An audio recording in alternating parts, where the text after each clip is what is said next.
Would you hand me that, please? Thank you. Now, let's see.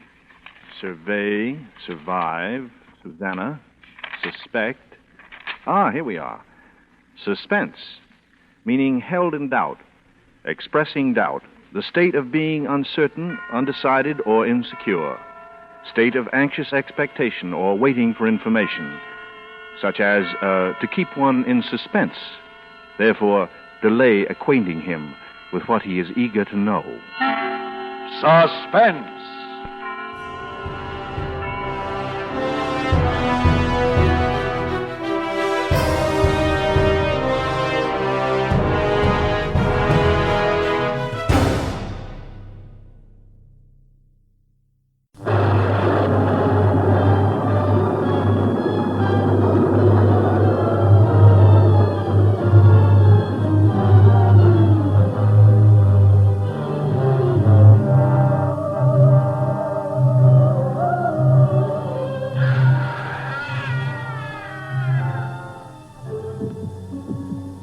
Every drop of blood feels the freezing paralysis of fear, almost stopping your heart, as Edgar Allan Poe unfolds his tales of terror. Suppose we tell you how to track down one of the most satisfactory bargains in the clothing business. Clippercraft concentrates on delivering exactly what you want in your clothes at remarkably low prices for such fine quality. You want long wear? Well, examine the rich, staunchly woven Clippercraft fabrics. You want comfort? You get it in Clippercraft through the most skillful designing experience can bring you. And you want the smartness your friends will admire? Clippercraft brings you all three. Smart styling, long wear, solid comfort at unbelievably modest prices.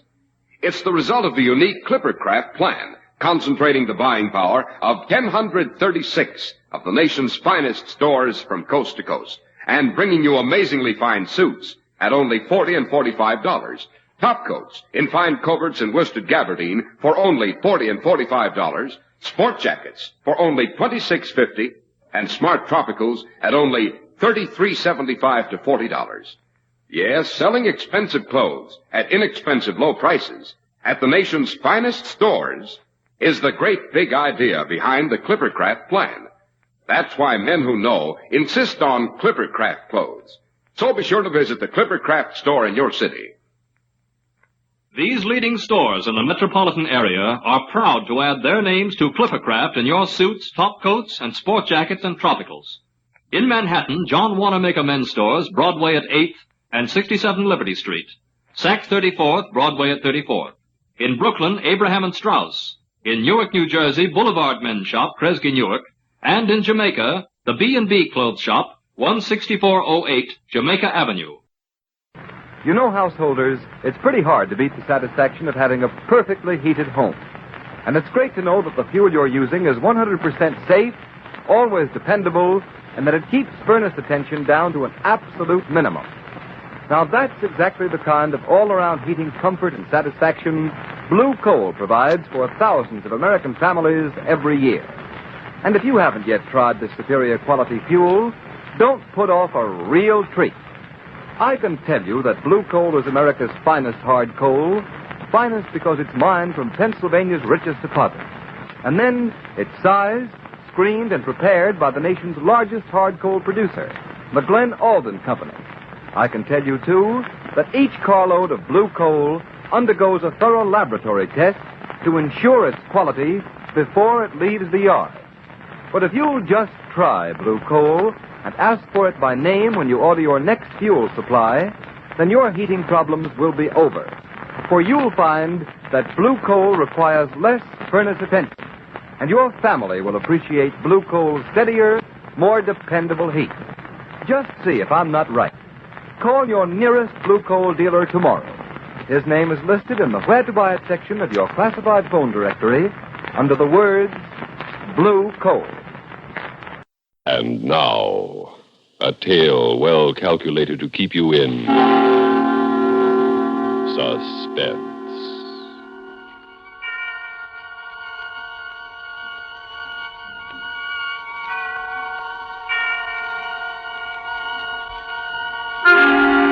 Suspense.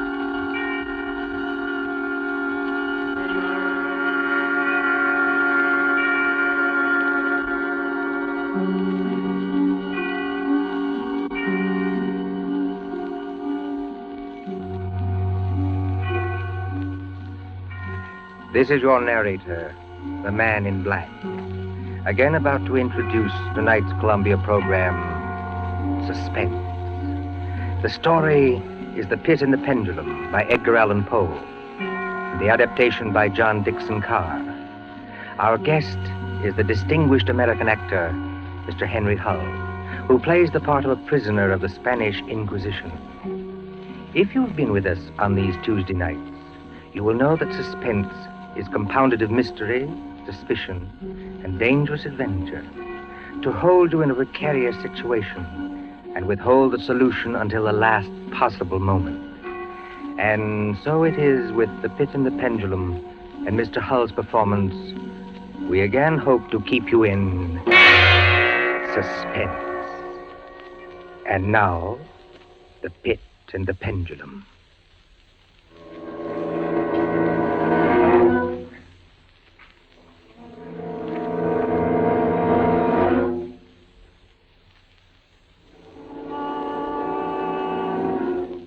I was sick unto death with that long agony. And when at length they unbound me and I was permitted to sit, I felt that my senses were leaving me. The sound of the inquisitorial voices seemed merged in one dreamy, indeterminate hum.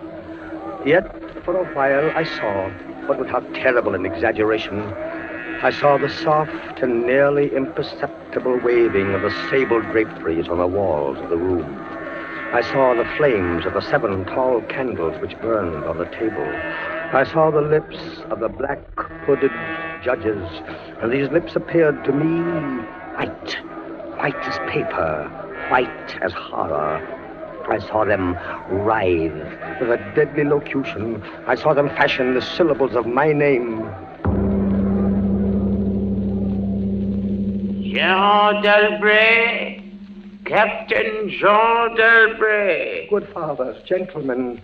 We hear you, my son. I am very weak and infirm. I've been confined for many months in a dungeon. I've been tormented by nightmares. Conscience, one trusts. Pray silence, Fra Antonio. Even now, I have no knowledge of where I am or to whom I may be speaking. You are speaking to me, my son. I am Fra Pedro de Espela, prior of the Dominicans of Segovia and Grand Inquisitor of all Spain. Is this the court of the Inquisition? It is. Oh, then God help me. He will help you, my son, if you trust him. But I am a French officer. That is true. A soldier and creature of the arch-fiend Napoleon Bonaparte. But a French officer nonetheless. A prisoner of war. By what right do you try me in this court? Let the clerk read the charges against this prisoner.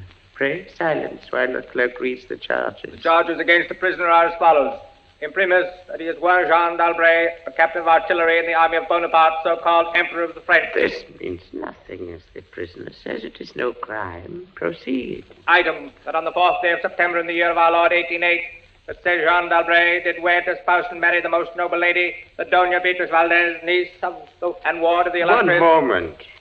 Your Excellency spoke. Fra Antonio, was any cheat employed to trap this girl into marriage against her will? No, we have no actual evidence of any cheat. Was the girl of age? I believe so. Then wherefore is the prisoner here? This marriage was a deplorable thing, if you like. Bonaparte himself is almost at the gates of Madrid. His general, Lasalle, menaces our city of Toledo itself. But lawful marriage, however regrettable, is no sin or crime. There are other matters in the indictment, I think. Then continue, but give us nothing that is not material. Item, that on the 12th of October 1808, the said Jean d'Albret, being in command of a 5-gun battery of light artillery, did direct the fire of his guns against the Holy Church of St. Martha the Innocent. What? And thereby of his wicked malice destroyed that church utterly. Captain d'Albret, is this charge true? It is, yes. You admit it? Good father, hear what I have to say. The church blew up, I think. Would you boast of your sin, young man? It blew up because it was stored with kegs of gunpowder for your army. I had every right to fire on it. And that is all the defense you have to make? I tell you, I had every right to fire on it. By military law, there was... Is military law above God's law? I don't know. I did my duty, that's all.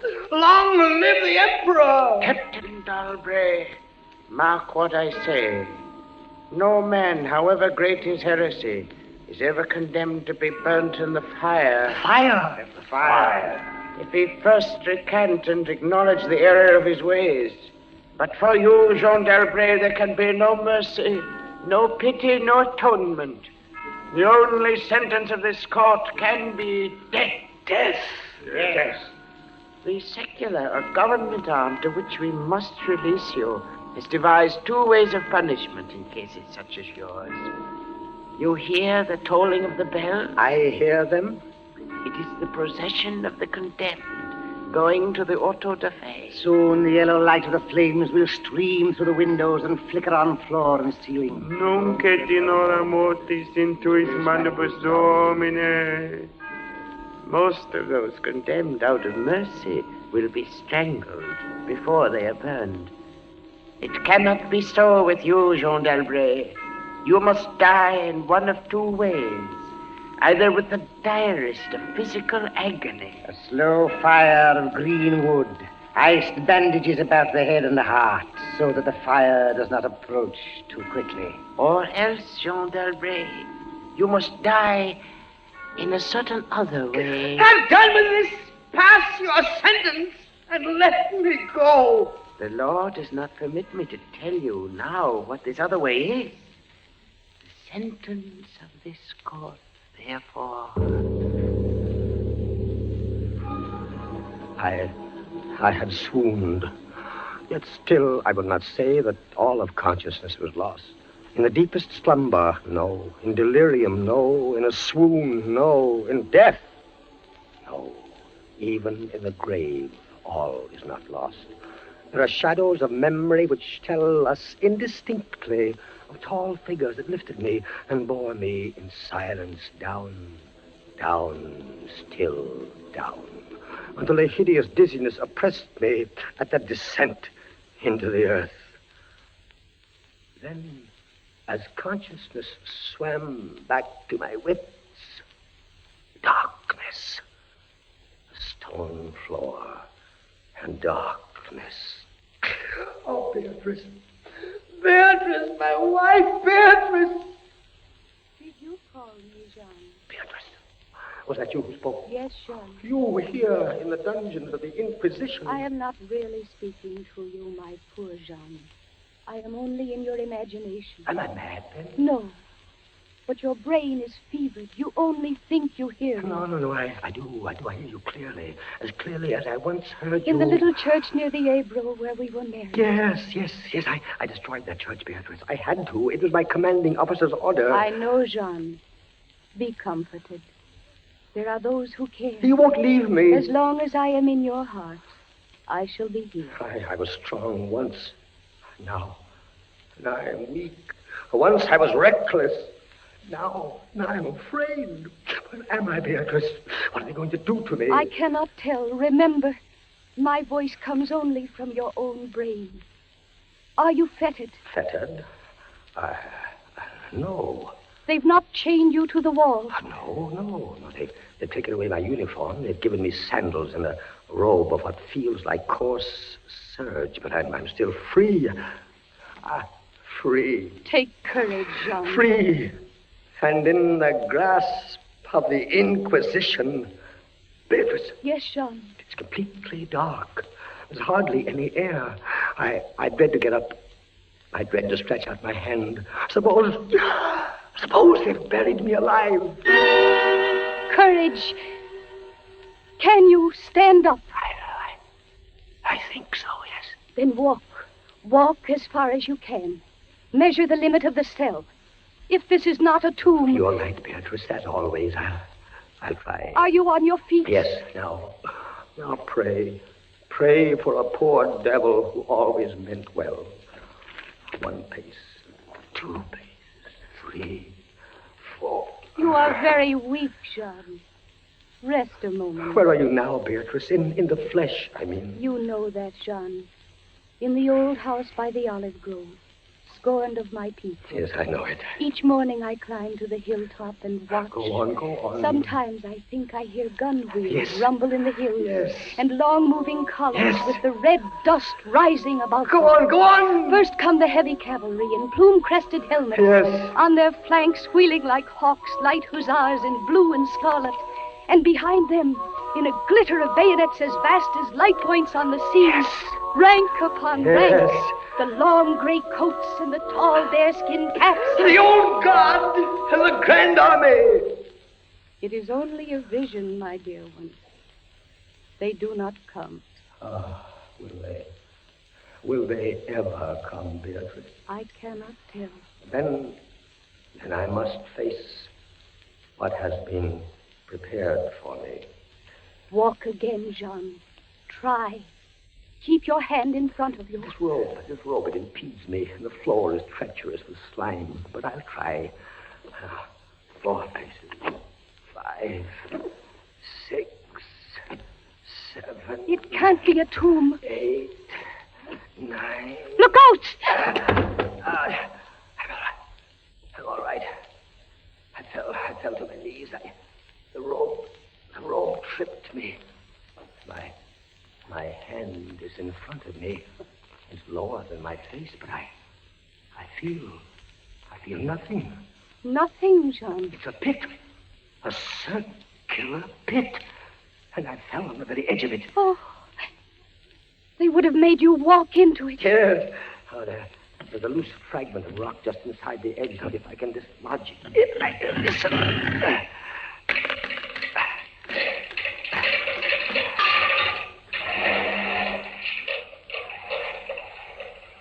Water. There's something down there.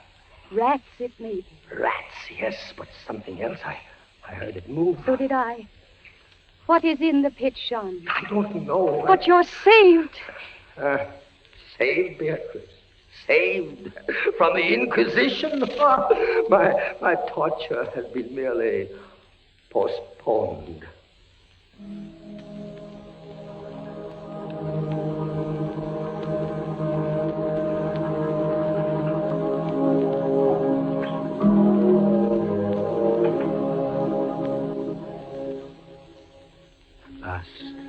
A deep sleep fell upon me.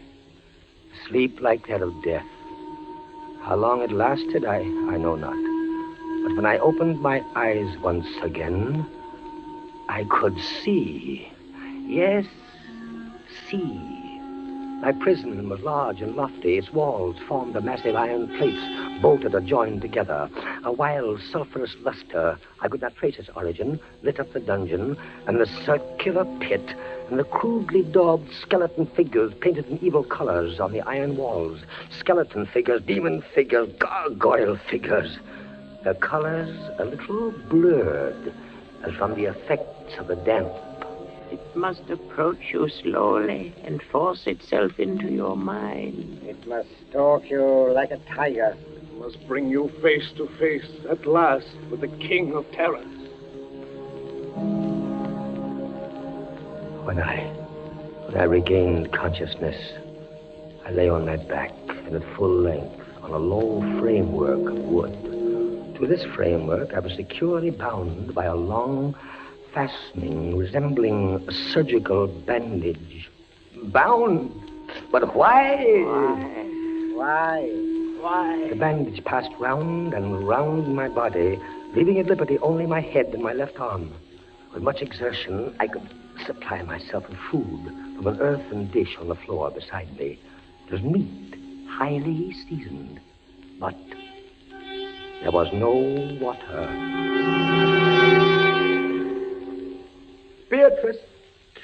Beatrice, where are you? Here, Jean, as always. Your voice sounds stronger. Does it, Jean? And I can see you now. I can see you as clearly as I saw you months ago. How I wish it were true. Your bonnet and the parasol you carried in summer, and the high-waisted blue dress. You are weaker, my dear, and more fevered. Have I been asleep? Yes, Jean. They must have been here while I slept. They bound me. Why? Why? Why? Stop those voices! Stop them! Mine too, Jean. Why? I am not here either, you know. Don't drive me away. Beatrice, look. Where? At the ceiling of this room, 30, 40 feet up. What do you see? I see painted on the ceiling a figure of Father Time. Anything else? But Father Time carries no sign. No. He carries instead what looks like a gigantic pendulum from an ancient clock. About one thing, I swear I'm in my right senses. I saw that pendulum move. A painting cannot move. Yet I swear the pendulum did move. It swung a little back and forth, just like a real pendulum. Try not to trouble your brain. That pendulum is real. Beatrice, take care. Take care of what? You're not looking at the pendulum now. Take care of the rats from the pit. I see them. They're swarming out in dozens. You can see their eyes glitter. One of them ran across the hem of your dress. Did it, Sean? What do they want? They caught the scent of the meat in the dish beside you. But they'll not get it. Go away, you vermin! Move your hand above the plate, Jean. Move. Beatrice, where are you going? I could hardly hear you. You are sending me away, Jean. Sending you away? My poor loved one. You can't bear to see the rats running about my feet. Beatrice! Beatrice! Yes, it's true.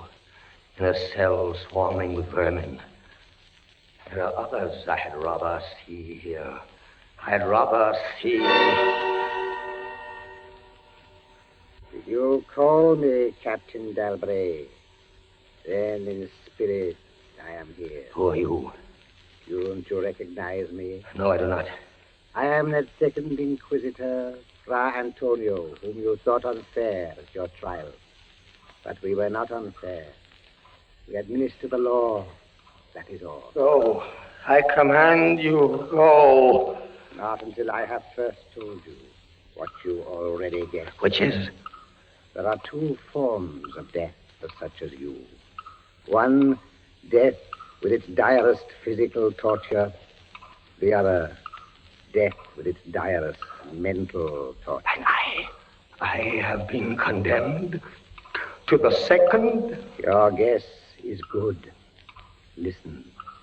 Do you hear anything? Yes, I do. I hear something. Turn your eyes upwards. Look at the ceiling. The pendulum. Aye, the pendulum. It's descended. Only a foot or so as yet. As you notice, it is not really a pendulum.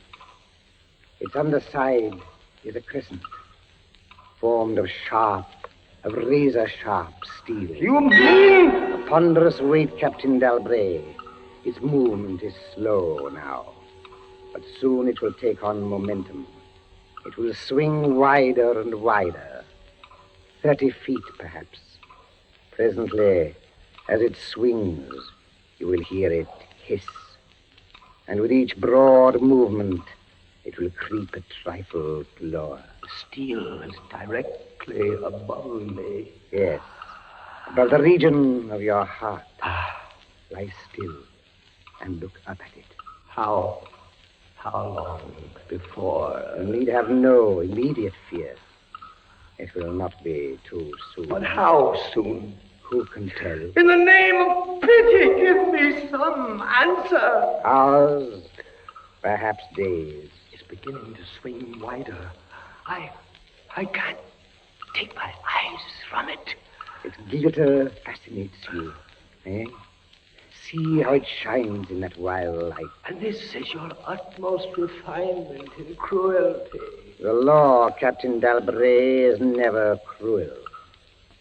And now, still in spirit, I leave you to your meditations. It will not be too soon. Minutes, hours, days.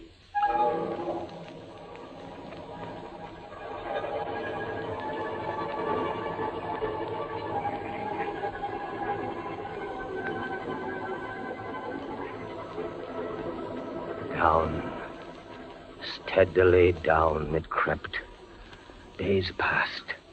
It might have been many days before it swept so closely as to fan me with its morbid breath. Minutes. Hours. Days. The odor, the sharp steel forced itself into my nostrils. To the right. To the left. Far and wide. The shriek of a damned spirit. To my heart, with the stealthy pace of a tiger. Down. Certainly, relentlessly down. I prayed. I wearied heaven with my prayer for its more speedy descent. I grew frantically mad and struggled to force myself up against that swinging, glittering death. No avail.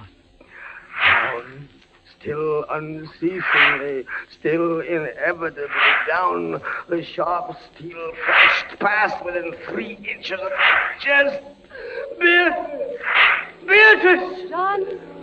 Beatrice! Beatrice, where are you? I heard you calling, John. I am here. It is a strange thing, Beatrice. I'm quite calm. You are resigned, then? No. That is the strange thing. Even now, I am not resigned. Is there a way out? How can there be? 10, 12 more vibrations, and will fray the surge of my robe. Only lightly as a razor in a delicate hand. There will be many sweeps before it bites deep. No, I can't escape it. You kept me away from you, Jean. You locked me out of your thoughts. If I am here only in your thoughts, why should I fear the rats? The rats! You open your eyes and your eyes blaze. What is it? The rats! Do they still swarm here? Across the floor and over the meat platter. They have taken nearly all your food. Yes, of course, they're ravenous, and they have sharp teeth. Well... The meat is oily and spiced. If I take what remains of it, scatter, you vermin! And rub that meat from the bandages that hold me here. Try it, John, try. It may be too late. If I leave my body a fraction of an inch up. Try it, I tell you, try. Ah, but look, they scatter as soon as I do try. But they are watching you. I can see their eyes glitter. They're creeping back. Can I stand the rats crawling across me? Can the flesh bear it? One of them has leaped on the wooden framework. Another follows. They're gnawing at the bandage. 7, 8 more sweeps of the pendulum. But the bandage, give way. A little. Lie still, Jean, lie still. 10, 12, a dozen rats now. Is death, I wonder, worse than this disgust? A dozen sharp knives could do no better. The bandage is loosened to ribbons. Now, if you move sideways, carefully, and drop to the floor. Beatrice, I can't move. My arms and my legs are numb. There is no power. The steel has frayed your robe. A minute more will be too late. Try. Then, with all the strength that is in me, and all the hate that I bear my enemies... Free! A second free! Jean. The pendulum stops. They are drawing it back up through the roof. Each move I make is watched. You never doubted. Yet with all they could do to you, they have failed twice. They will not fail. No more dallying with the king of terrors. What else can they do? I can't say. See how the rats gnaw in silence at that bandage. To what food, I wonder? But you escaped the pit. I escaped it once. Listen. What do you hear? A groaning. It's a grinding as of metal. It was only the cogwheels of the pendulum. I think not, Beatrice. Why not? It seemed to come from behind those iron-plated walls. It seems to shake the dungeon as a mill wheel might shake it. Stand up, my poor Jean. Get up off your knees. I can't, Beatrice. I can't endure anymore. The paintings on the walls of this dungeon, the skeletons and imps and devils, they seem different. They are different. The colors sharpen and grow bright. The demon's eyes glare. The skeleton hands outstretch. Don't you catch even yet the odor of heated iron? Heated iron? Beatrice, my darling, I have been much humbled. But I won't have you see me in tears. I order you to go. John, in the name of heaven. Beatrice. You're sending me away. Yes, John. in the name of heaven. Go.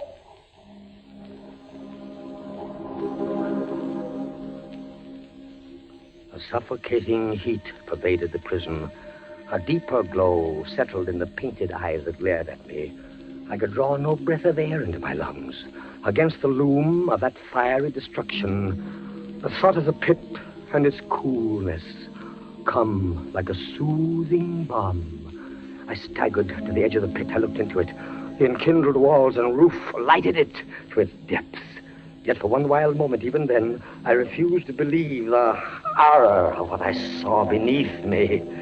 Does the pit please you, Captain Dalbray? Not the pit! Merciful God, anything but that! And how shall you avoid it? Look. This dungeon has changed its shape. That is true. The walls are closing in. It was formerly a square, and now it is flattening slowly toward the center to force me into the pit. Of course. It'll force you along with me. Again, apparently you must be told, Captain Dalbray, that you are speaking only to your own sick fancy. I am not here at all. Farewell. And now closer and closer through the red burning walls, forcing me into the pit with a swiftness that left me no time for thought. I shrank back, but the closing walls pressed me relentlessly onward. At length, for my seared and writhing body, there was no longer an inch of foothold. I screamed once. I tottered on the edge of the pit.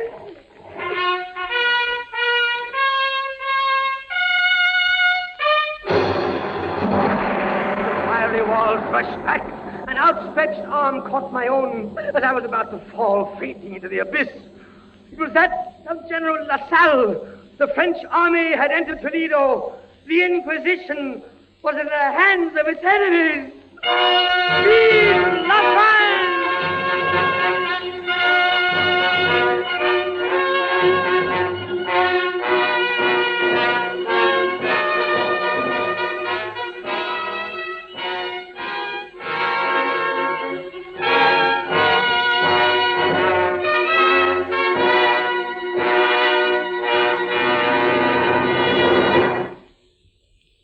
And so closes Poe's celebrated story, The Pit and the Pendulum, starring Henry Hull. We invite you to another adventure of suspense next Tuesday at the same hour. Until then, this is the Man in Black saying good night. William Spear, the producer, John Dietz, the director, Bernard Herrmann, the composer-conductor, and John Dixon Carr, the author, are collaborators on Suspense.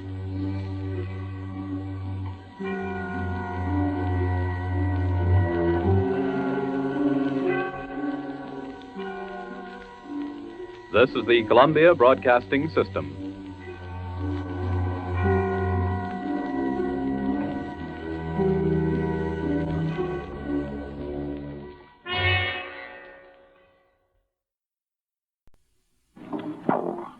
Another tale well calculated to keep you in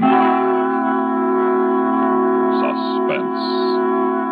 Mary Cecilia Rogers was murdered in the vicinity of New York City in the summer of 1842. It was still an unsolved crime in November when The Mystery of Marie Roget was published. The author, Edgar Allan Poe. It paralleled in every essential detail the murder of Mary Rogers. Poe wrote it far from the scene of the atrocity, with only the newspaper reports of the day. Nevertheless, the subsequent confession connected with the murder of Mary Rogers confirmed not only the killer named by Poe, but all the chief details by which he arrived at his identification. Good evening. My name is Dupin. I should like to extend an invitation. Regard first a certain event which truly occurred in New York City on a warm summer night in 1842. Secondly, I invite you to employ your imagination and displace that same event, intact with all of the essential facts, to a cobbled old-world Paris on an identical warm and fragrant summer night in the same year. Lastly, and most interesting, I should like to invite you to attend that event. It is a murder.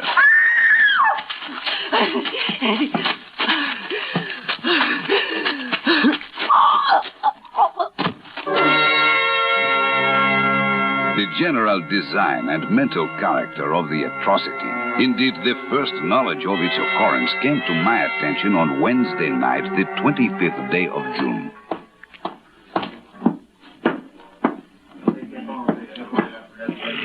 Who is the prefect of police? I am, monsieur. Dupin? Yes, monsieur. Oh, thank you for coming, monsieur. I wasn't certain my messenger would find you. This way, monsieur. Please. André, the lantern for Monsieur Dupin. Oh, she died harshly. Yes. Beaten, choked, drowned. Oh, yes, quite harshly, yes. She was beautiful, monsieur.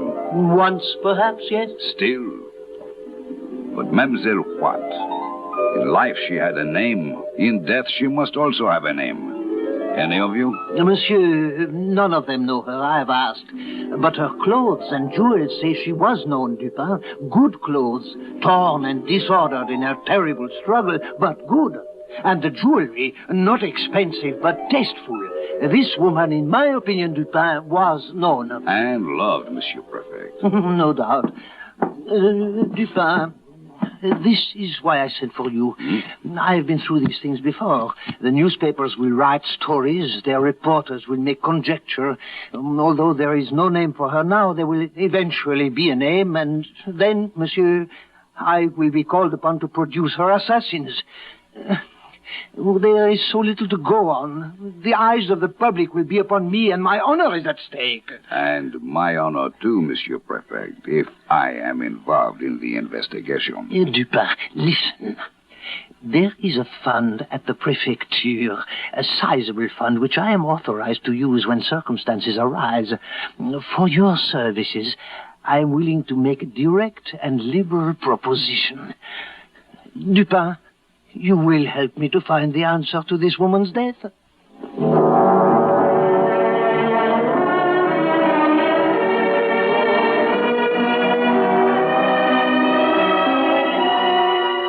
foam about the mouth, as in the case of the merely drowned monsieur. Here, bruises, impressions of fingers. It was a strangulation. By hand. And by this card, monsieur. Yes. Doctor. Supin? An ingenious knot in that cord, don't you think? This is a slip knot. A sailor's knot. Sailor's knot. She was found in water. Why did she die, monsieur? For her beauty, perhaps. For her love, her hate. It was Sunday. Huh? Observe, Doctor. There are no marks to prove she was weighted and then shaken loose. Yes, she quit life on Sunday. Murdered in the dark, thrown into the river, unweighted. Monday, Tuesday, she remained as a corpse, will on the bottom. And then on the third day, tonight, as a corpse, will, she rose. She was murdered on the bank, then taken out to her grave in a boat. And there had to be a man who knew how to handle a boat in the tricky current. Who's there? It is I, the prefect. I have someone who thinks he may know her. Come in, monsieur. Ahead of me, please. With your permission, Doctor, Monsieur Dupin, Monsieur Beauvais. How do you do? Monsieur Beauvais has been searching since Monday for news of a Marie Roger. Mademoiselle Roger is an employee of Monsieur Beauvais, correct, monsieur? Yes, I am a perfumer.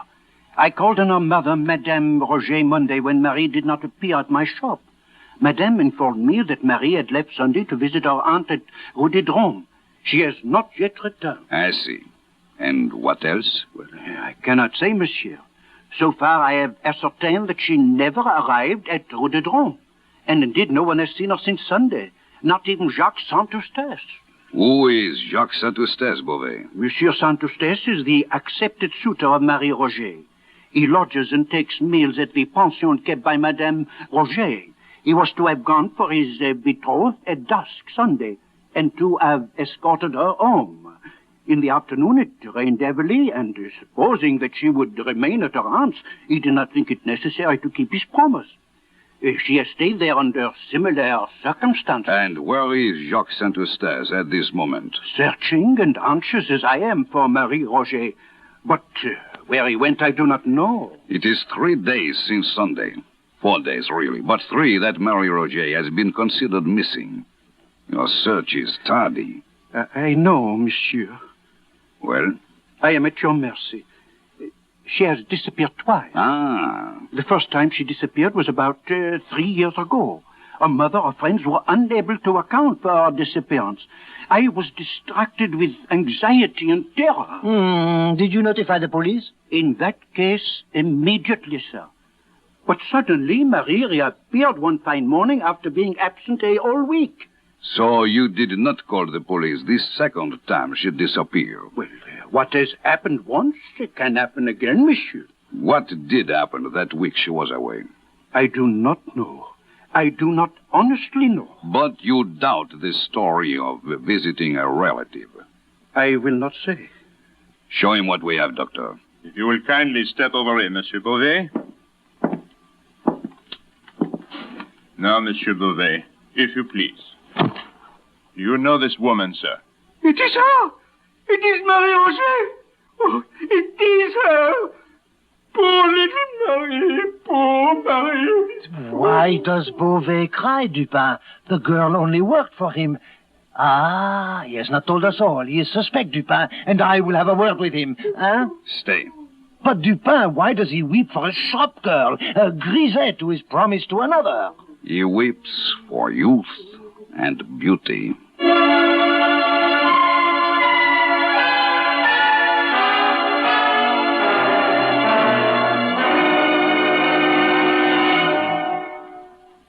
In just a moment, we will return for the second act of Suspense.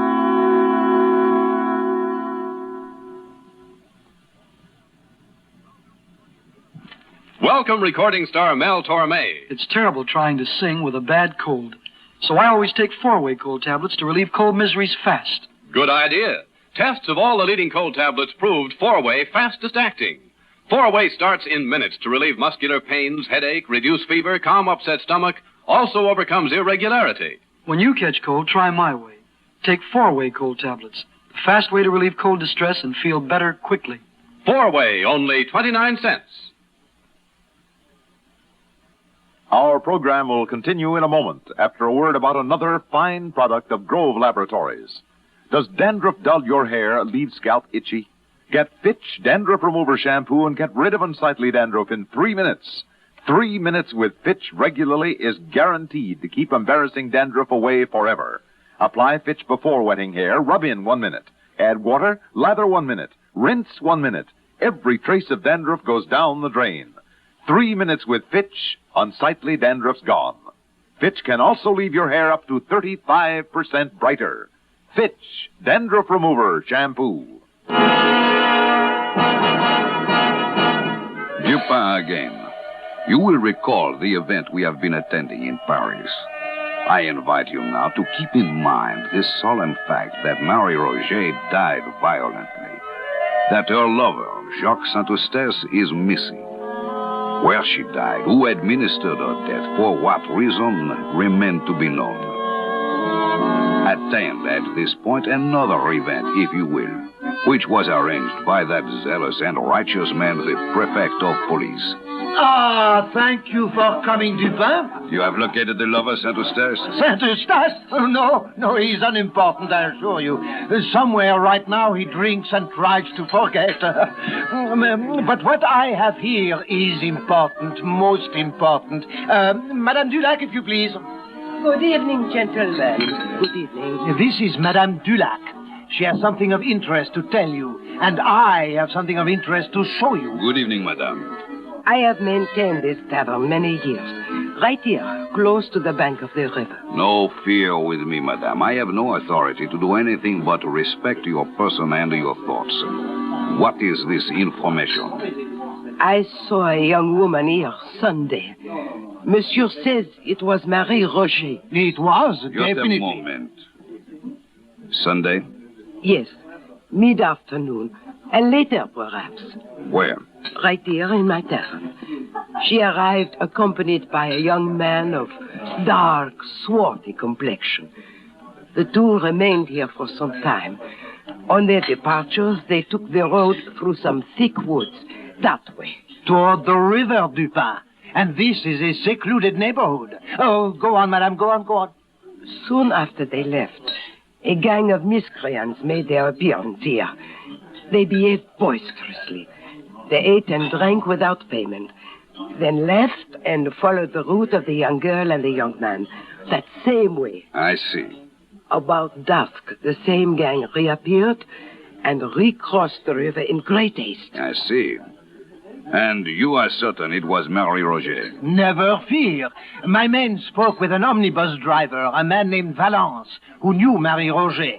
He claims he saw her cross the Seine on the Sunday afternoon in question with a swarthy man who fits the exact description of Madame. What else, monsieur? I will show you. Come on.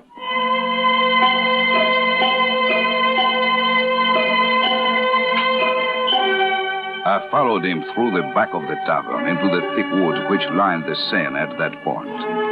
He stopped when we had come to a close thicket, within which were 3 or 4 large stones, forming a kind of seat with a back and a footstool.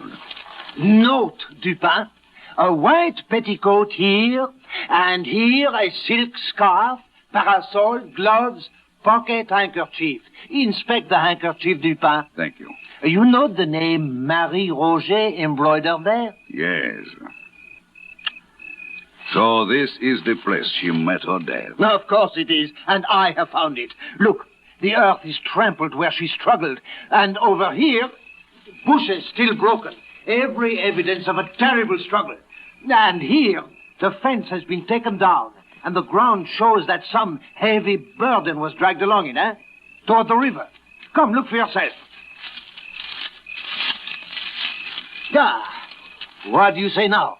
I am wondering. Wonder? We have facts now, sir. Important facts.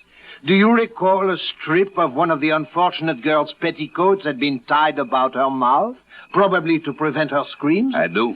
This was done by fellows who had no pocket handkerchiefs. Miscreants, Dupin. Miscreants such as those who visited Madame Dulac's tavern and later went the same way as Marie Roger and her companion. There are many such gangs about here. Now, all we have to do is locate them, and I know how to do that.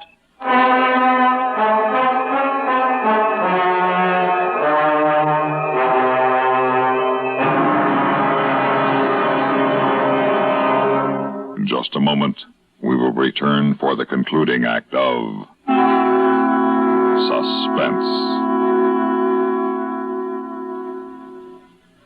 Pepsi-Cola refreshes without filling. Why? Because it's truly light. Charlie, you're forgetting something. Wait, Kay, there's more. Yes, ice-cold Pepsi is the delicious refreshment that goes great at a picnic or a party. But, Charlie... And Pepsi goes fast. People like it, so keep plenty handy. There. Oh, you did fine, except for one thing. Well, I mentioned lightness and how Pepsi refreshes and how fast it goes. You left out Pepsi sociability. You know the Be Sociable song. But, Kay, I can't sing. I can. Listen. Be sociable, look smart, keep up to date with Pepsi. Drink light, refreshing Pepsi. Stay young and fair and debonair. Be sociable, have a Pepsi. Well, at least I can say this. Pick up an extra carton of Pepsi today. Please do.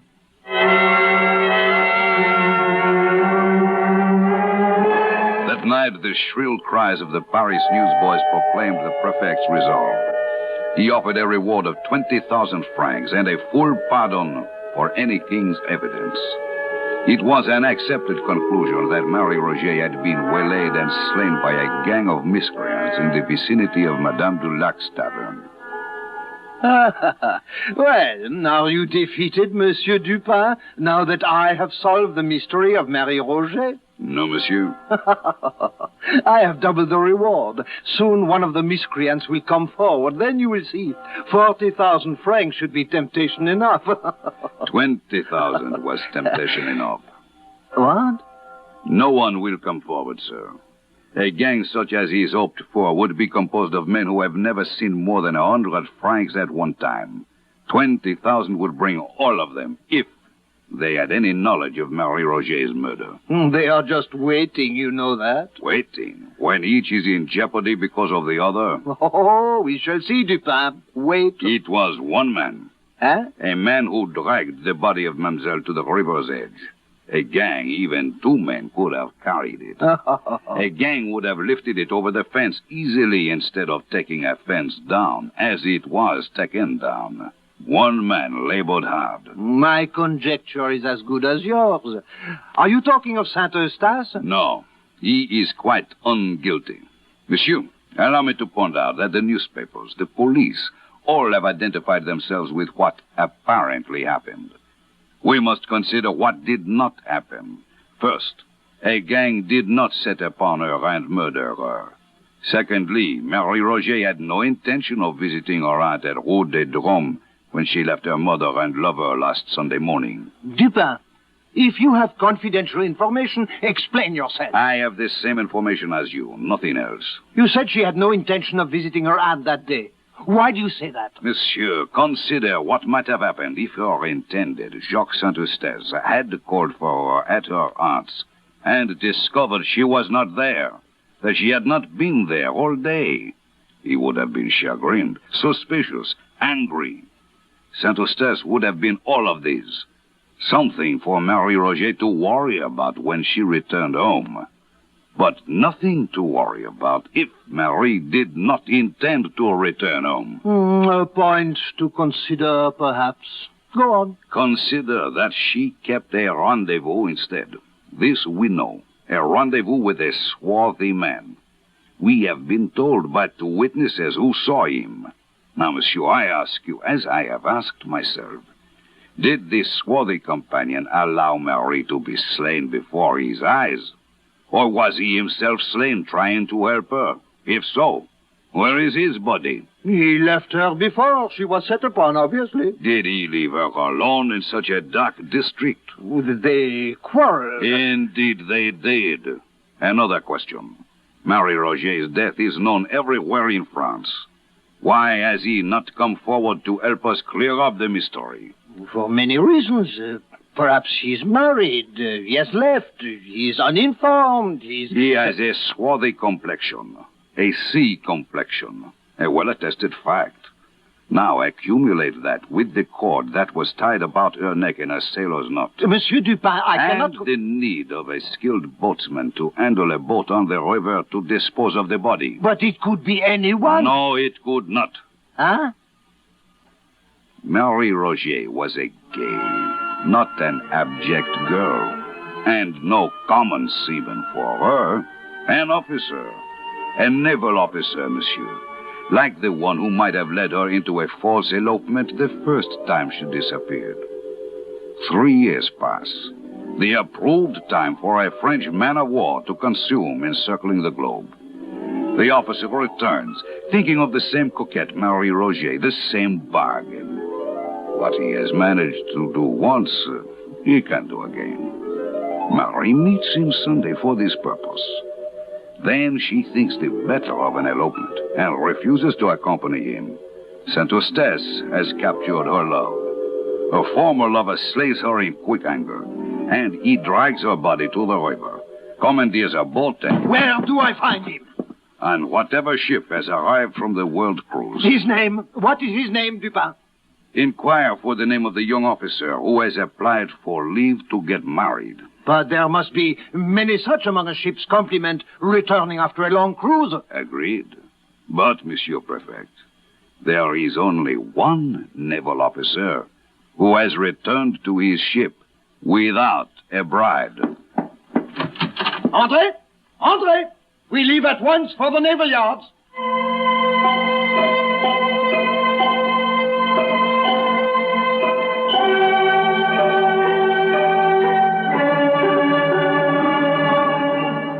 It has been an interesting evening. And now I issue a last invitation, my friends. I invite you to retain all that you have heard. and employ this time, instead of your imagination, your sense of reality. For Marie Roger of Paris was truthfully Mary Rogers of New York. Let your reality move you back to New York City on a winter day, some months after the event described, in the darkening afternoon, inside a gray stone building. I invite you to attend another event I think you will find significant. Ensign Robert Bryant Wilson. You have been found guilty of the murder of Mary Cecilia Rogers. It is the judgment of this court that you be hanged by the neck until you are dead.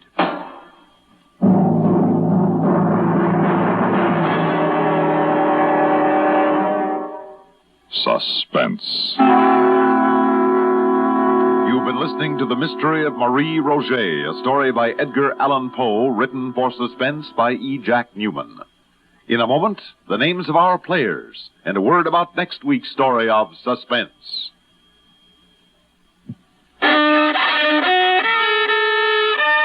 Are you out of tune due to irregularity? Then help yourself get back in tune with Kellogg's All Brand. Pleasant, isn't it? The feeling of well-being you get when constipation from lack of bulk is no longer a worry, when harsh, irritating drug laxatives can be thrown away. Because Kellogg's All Brand is the normal, natural way to regularity. Its whole brand content gentles away constipation, supplies your system with the bulk-forming foods you need for youthful regularity. And it tastes good, too. Fact is, Kellogg's All Brand is the one and only whole brand cereal that combines proved effectiveness with appetizing taste and crispness. So if you're out of tune, help yourself get back in tune as millions do with Kellogg's All Brand. ALL-BRAN. Kellogg's All Brand.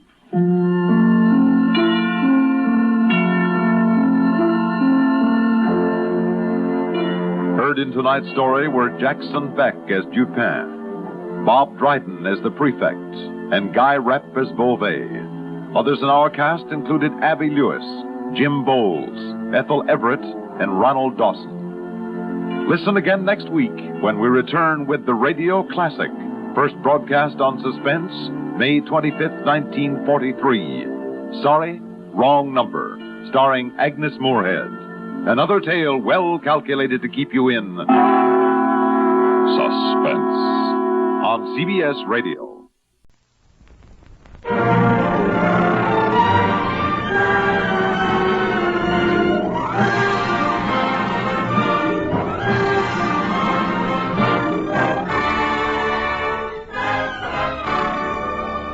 This is the NBC University Theater, bringing you a full-hour dramatization of Tales of Edgar Allan Poe, starring Joseph Schildkraut.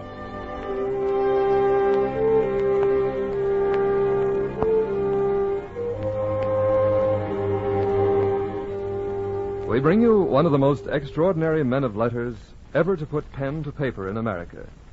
And we bring you 3 tales from his pen. First, Nosology, followed by The Cask of Amontillado, and finally, The Fall of the House of Usher. The author, of course, is Edgar Allan Poe, whose feverish dreams inspired tales both awesome and beautiful, tales which won for him a unique place among the greats of American literature. Here now is Mr. Edgar Allan Poe.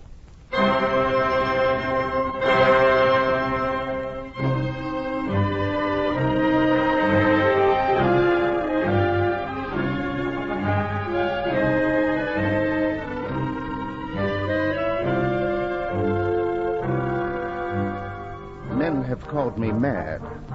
Perhaps I am. It has never been settled really whether madness is or is not the loftiest intelligence. Let it be assumed, therefore, that I, Edgar Allan Poe, am mad, and that I'm about to entertain you with 3 products of my imaginative but eccentric mind. The first of these, a curtain raiser, I will entitle only A Comic Mask. Mr. Conductor, if you please, some comic music.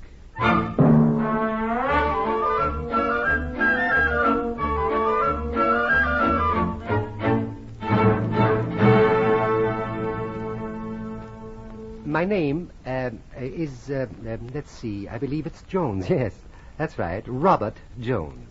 I am, that is to say, I was, a great man. I was born at a rather tender age in the city of Fumfudge, latitude 600, longitude 066. Perhaps you've heard of me? No? Oh, what a pity. Very well, I'll tell you about myself.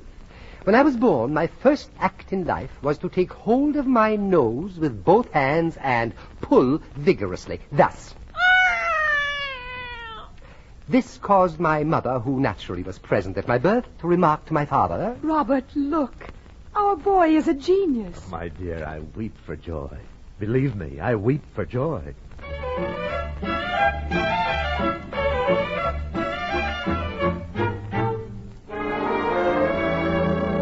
Before I was 5 years old, I had chosen my career in life, namely, nosology. I pursued it avidly. Each morning, I gave my nose a strong pull. In the science of nosology, I soon came to understand that, provided a man had a nose sufficiently conspicuous, he might, by merely following it, arrive at a lionship, an honor much to be desired. My father, who had always been frustrated in his own ambition to become a successful mountebank, determined that I should achieve my goal. I remember distinctly how. Each evening he would help me with my exercises.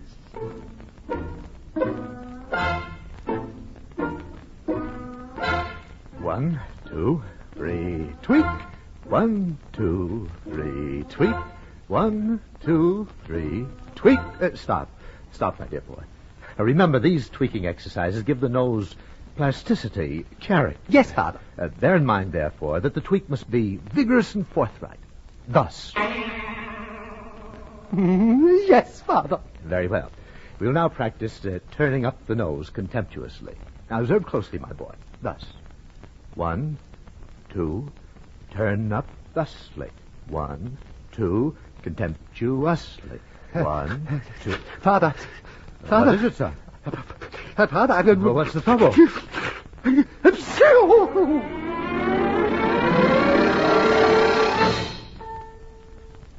One day, when I had come of age, my father asked me if I would step into his study, and this I did. You wish to speak to me, Father? My boy, it's time that you and I had a serious talk. Yes, Father. First of all, tell me, what is the chief end of your existence? Why, Father, to master the science of nosology. That is correct, my boy. And now, can you tell me what is the exact meaning of a nose? The exact meaning. A nose, my father, has been variously defined by some 6,000 authorities. Let's see, it is now exactly 3 minutes before 12 noon. We shall have time to get through most of the definitions, I think, before midnight. To commence, then, Father. The nose, according to Bartholinius, is that protuberance, that bump, that prow which precedes a man when he's getting himself into a lot of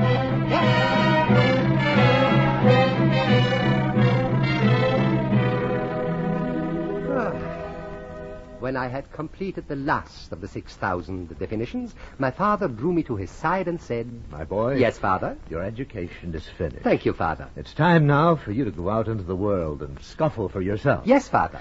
Tell me, my boy, you know what you must do, of course. Why, of course, Father. I must always follow my nose. Exactly, my boy. Exactly.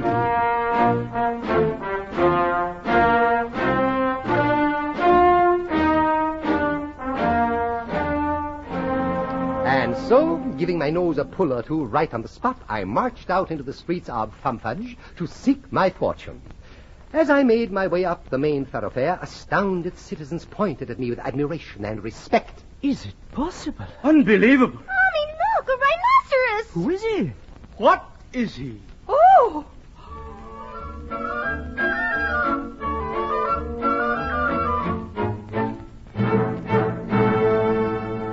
Ignoring these peasants, I blew my nose loudly.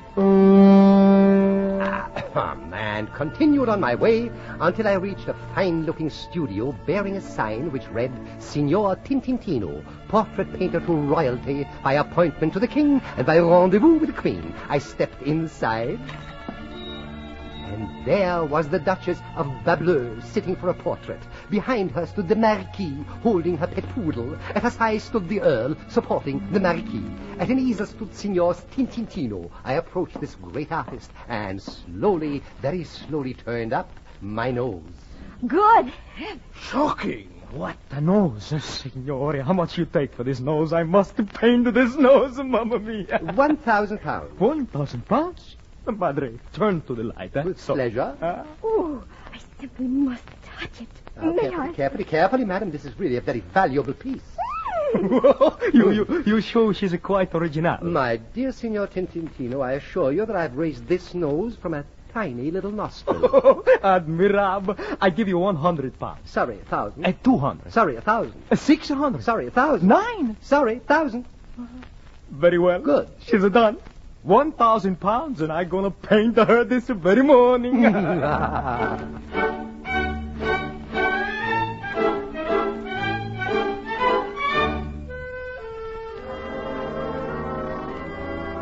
This was indeed a stroke of genius. In a week's time, Signor Tintintino's portrait of my nose was hung in the Royal Academy. Overnight, I became a celebrity. I wrote a pamphlet on nosology, and I sent the Queen a first edition, enclosing a reproduction of Tintintino's masterpiece. Why, the Prince of Wales invited me to dinner, and what a dinner! The people who were there, why, every one of them a lion, a giant among men. As guest of honor, I, of course, was introduced around by the Prince.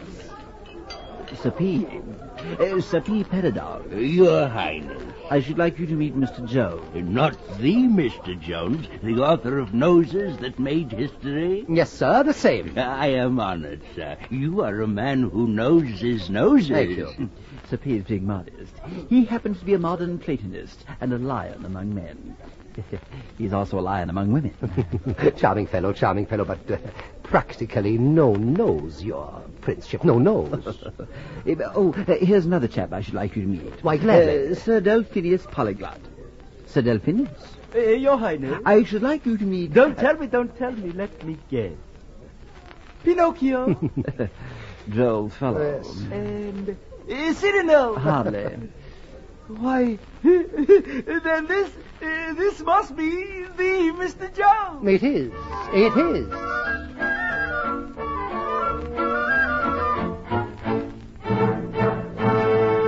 Yes, indeed, it was quite a dinner. Even Signor Tintintino was there. He discoursed upon Latour and Chambertin. The president of Thamthab University made a speech. The eminent archaeologist Ferdinand Witzelfutzelspa spoke briefly for several hours on internal fires and tertiary formations and things like that. And finally, of course, it was my turn to speak, my topic. You guessed it. I merely turned up my nose and I spoke of myself.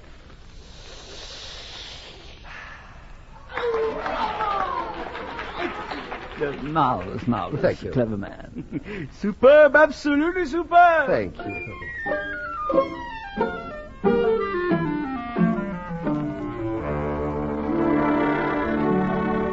The very next morning, Her Grace the Duchess paid me a visit in my apartments. Somewhat plump, but a charming little woman. My heart went out to her at once. You darling creature. I know you must simply be thronged with admirers. But I said to myself, I simply must meet this fabulous man. And here I am. Why, I'm honored, Your Grace. Don't you think it was rather daring of me to come to your apartments, unescorted? But then, I've always been one to seize the bull by the nose. And I have always admired a certain measure of boldness in women, Your Grace. Oh, charming man. You simply must attend the ball I'm giving tomorrow night. You will come, pretty creature. Ball? I'm sorry, I had promised the Queen. The Elector of Bluddenhoff will be there. The Elector of... I'm not familiar. Not familiar with the Elector of Bluddenhoff? Why, no. Why, my dear man, he is said to have the largest nose in all the world. Oh, Your Grace. In Europe, at any rate. Certainly not in England, madame. Please, observe. I'll admit it does look rather long. Well, it is rather long. Of course. If you come, we can compare your nose with the elector's and settle the controversy once and for all. Your Grace, I shall be there. You definitely will come. Why, Your Grace, with all my heart. Oh, no, Mr. Jones. With all your nose. Yes, with all my nose.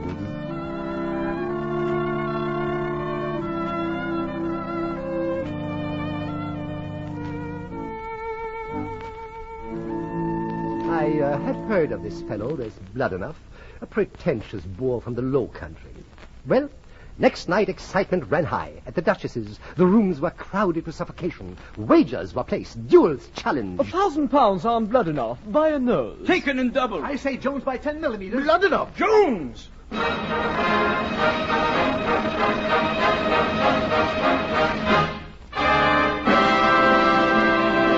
Ladies and gentlemen, may I present our distinguished guest from the Low Country, the Elector of Bloodenough.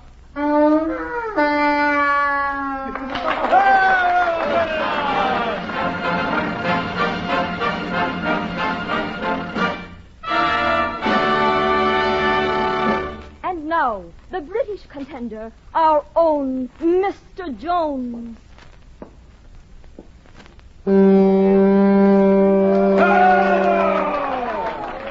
Look, she's going to introduce them. Mr. Jones, the Elector of Bloodenough. You call that a nose? Pah! Gentlemen, please. Your Grace, I sincerely regret this incident, but the mosquito bite which this gentleman dignifies by the title of nose offends me. Tausend Teufel. Sir, may I tell you that you're a baboon? Don und Blitzen. That, sir, I will not countenance. Have at you. Oh, my second will call upon you in the morning, sir.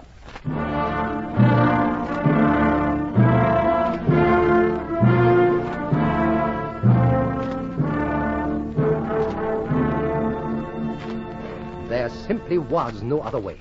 His nose, alack and alas, was bigger than mine. Very well, we met next morning upon the field of honor. Our weapons, pistols at 30 paces.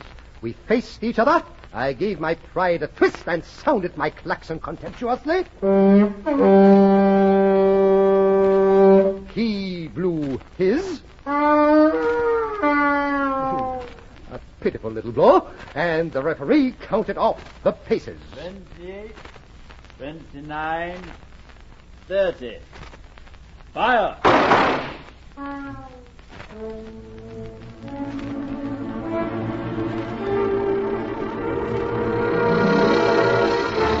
Parbleu, the deed was done. I had shut off his nose.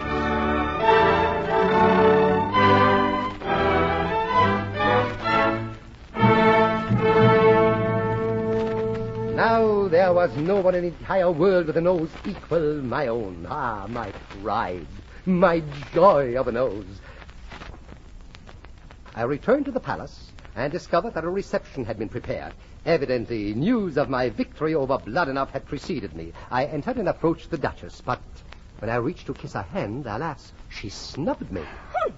That's all she said. Your Grace, I don't understand. There is nothing to understand, Mr. Jones. But haven't you heard, Your Grace? I won the duel. I shot the Elector's nose right off his face. Your presence is no longer required. But won't somebody explain you, sir? What? Don't. Perhaps you, sir. Noodle. No. But this reception, gentlemen, for whom has it been prepared? For whom, sir? Yes. For whom but the Elector of Bloodenough? What?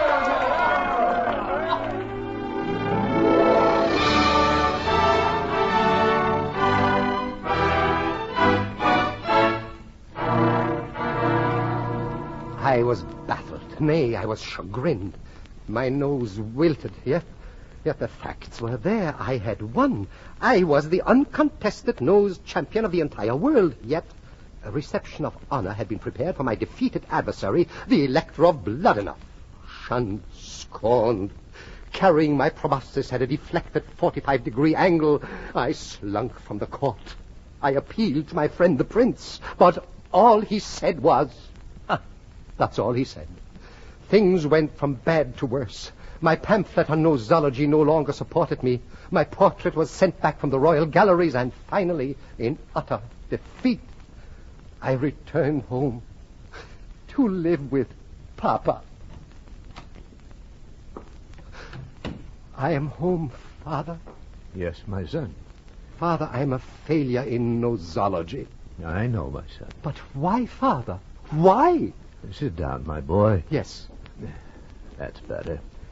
My son. Yes, Father.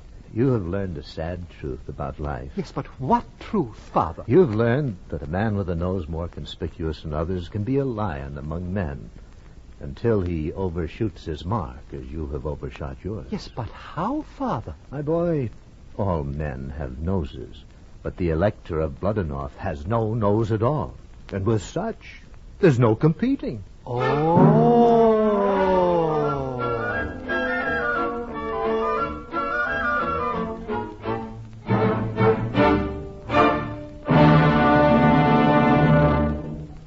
Surely men accuse me unjustly of being macabre and morbid. I have a delightful sense of humor. If you don't believe me, just listen to another of my tales. This one I have entitled The Cask of Amontillado.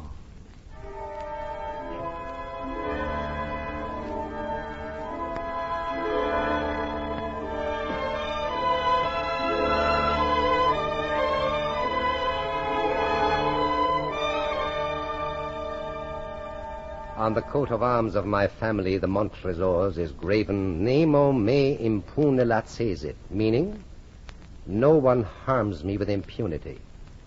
The coat of arms itself is a huge human foot, done in gold against the field of azure blue. The foot crushes a serpent whose fangs are embedded in its heel. I tell you this only so you will understand why I had to act as I did. And while I'm telling you about it, have a drink. A drink of Amontillado, the real thing, too. I know. I know because I have the word of that connoisseur of wine, Signor Fortunato. My old friend Fortunato. The 1,000 injuries of this Fortunato I had borne as best I could through the years, but when he ventured on insults, I vowed revenge. It was at the height of the carnival season in Venice when I saw him in the crowd, dressed in the costume of a jester. I was genuinely pleased to see him. Hey, Fortunato! Fortunato! I beg your pardon, sir. Hey, Fortunato! Ah, Montresor. Well, my dear friend, I am glad to see you. How goes it, Montresor? Excellently well. I'm having a most wonderful time. I'm in my second childhood, but I haven't seen you in weeks. I was afraid you were avoiding me. Avoiding you? Never. Good. But, my friend, you are luckily met. Oh, come over here in this doorway out of the crowd. Very well. What's on your mind? Listen, Fortunato. Only today I have received a barrel of what passes for Amontillado wine. Not really. Well, I have some doubts. Amontillado? Well, as I say, I have some doubts. Amontillado. Oh, when did I last taste Amontillado? But I see you are having a little vacation, and therefore I will go to Lucchese. If anyone can tell a good vintage, it certainly is Lucchese. Lucchese. Lucchese has the nose of a pig. Come, let us go. Go? Go where? To your wine vaults. Oh, no, my friend. I couldn't possibly impose. Oh, I insist. No, the vaults are damp and you have a bad cough. I will not be swayed. But the vaults are very deep. Your arm, sir. You insist? I insist. Very well, my friend. Let us go to the vaults of Montresor.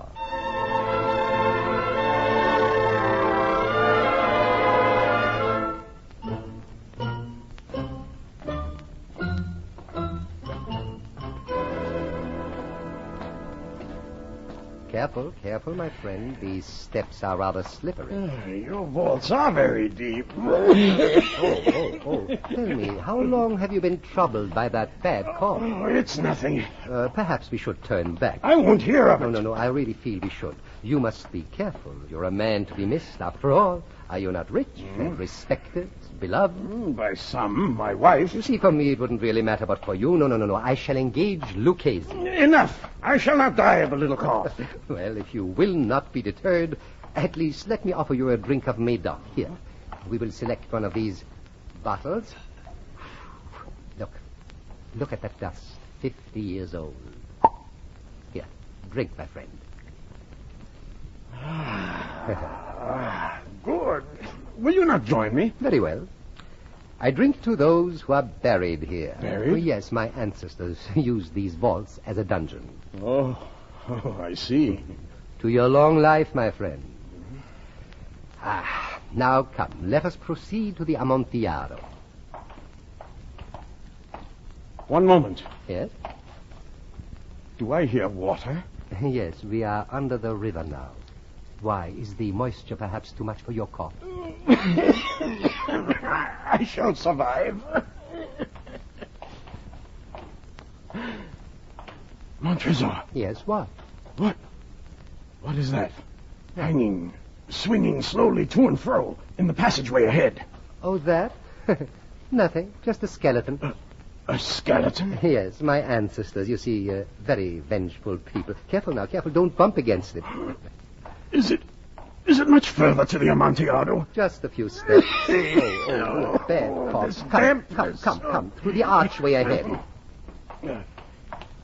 Here we are. This chamber? Mm-hmm. I see no Amontillado. Patience. You shall, my friend. But first, permit me to point out the interesting architectural structure of this cell. As you see, it is circular, completely circular, with a very narrow doorway. Yes, the Amontillado. Yes, the Amontillado, in a second. And over there are chains stapled to the wall to fasten about the waist of the victims. Let me show you. Step over here, please. Montresor, this is all very interesting, but... Just a moment now, just a moment. Stand still. Thus. Very interesting, but now, if you will remove them... Of course, my friend, of course. I was merely demonstrating... Of course. Strange.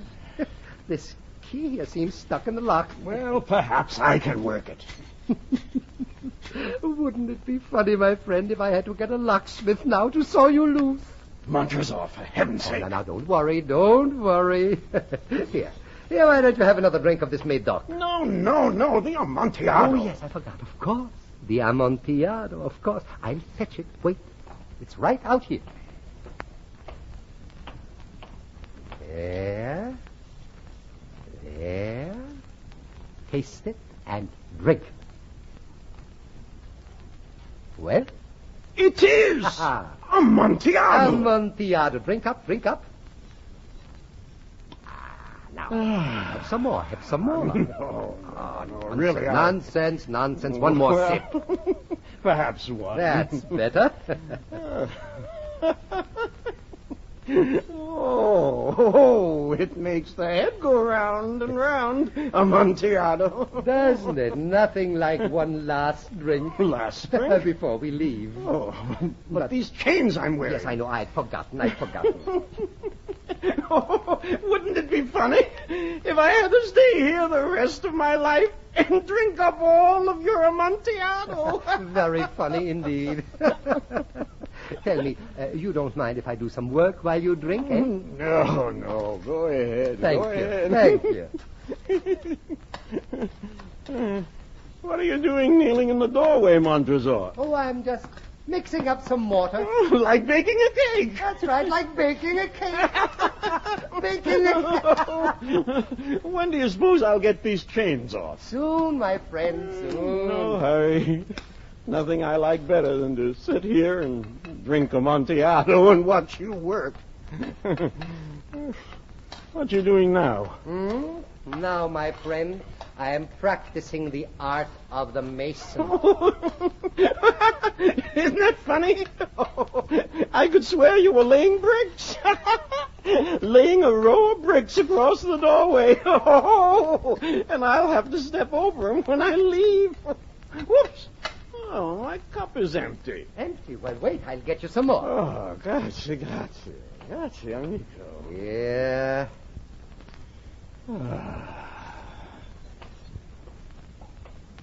Montresor? Yes, my friend? Tell me, why do you build a wall of bricks in the doorway? To protect you, my friend. Oh, but if you build a wall of bricks, how am I going to get out?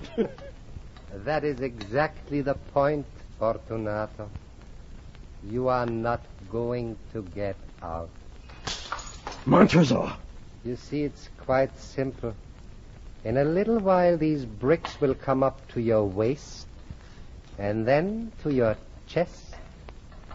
And then to your eyes, and then... Please, Montresor. I want to get out of here. No. Montresor! Montresor! Oh, nonsense. Drink, my friend. It'll do your cough good. Drink!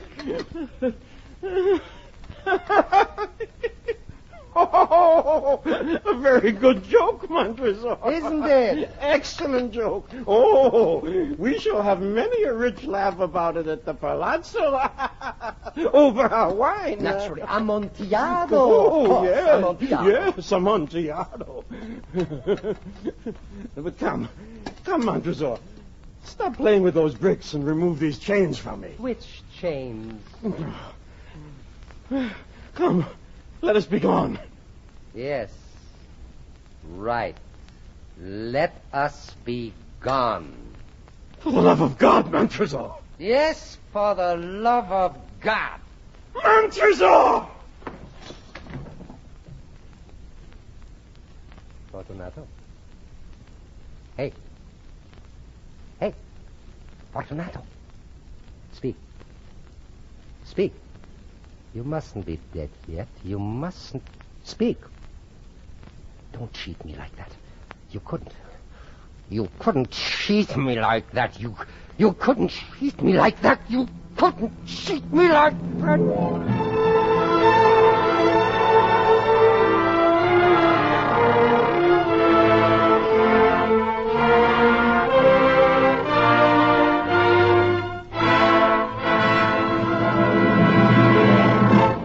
From Hollywood, the NBC University Theater is bringing you Joseph Schildkraut in a radio version of Three Tales by Edgar Allan Poe.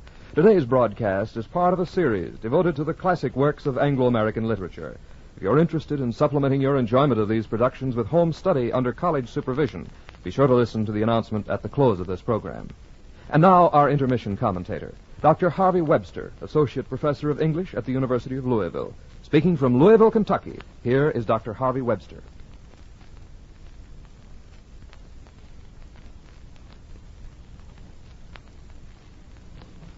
It is the peculiar misfortune of America's first great writer of fiction that he has been reprinted, retaught, and reread so often at his mediocre or worst that few people of intelligence continue to take him seriously after they escape from high school or college.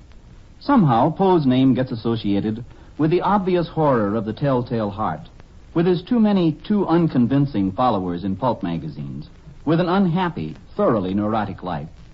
This is natural, unfortunate, and wrong. For Poe, at his very frequent and very frequently ignored best, has communicated some experiences more vividly than any other writer of English.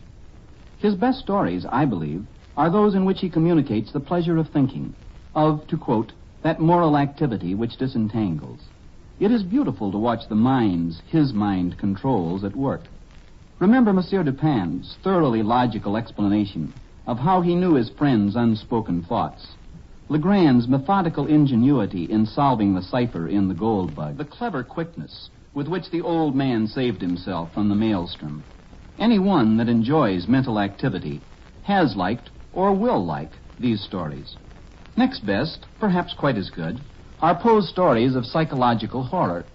In these, too, the moral activity that disentangles is important, though here the disentangling is of abnormal mental states that are, after all, only exaggerations of what we consider normal. To a greater or lesser degree, we all know the second William Wilson.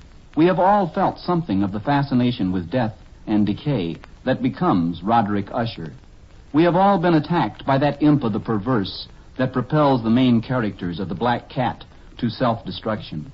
Poe shows what Freud has demonstrated. The abnormal is the normal magnified. Poe's great accomplishment within a limited area makes us forget his faults and imitators. By a curious law of compensation, what was his misery is our gain. His great powers of intellect survive in spite of or because of his suffering in one of the most distinguished and uneven bodies of work that has been left by a writer of the first order. Our radio version of Three Tales by Edgar Allan Poe, starring Joseph Schildkraut, will continue from Hollywood after a brief pause for station identification.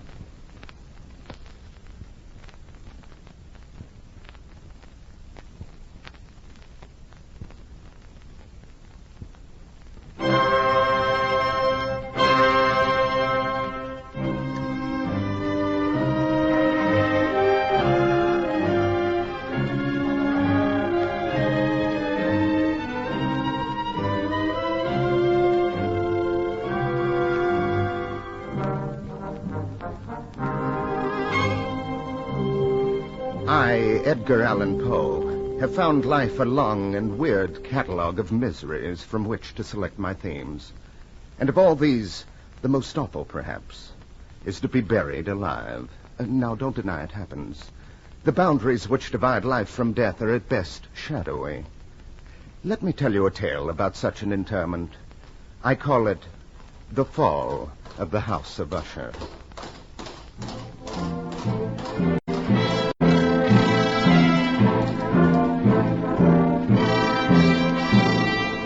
The day was dark and soundless, and black clouds hung oppressively low in the heavens. Toward evening, I caught a glimpse of something in the distance, and I spurred my horse toward it. As we approached, I could make out the hideous outlines of the House of Usher.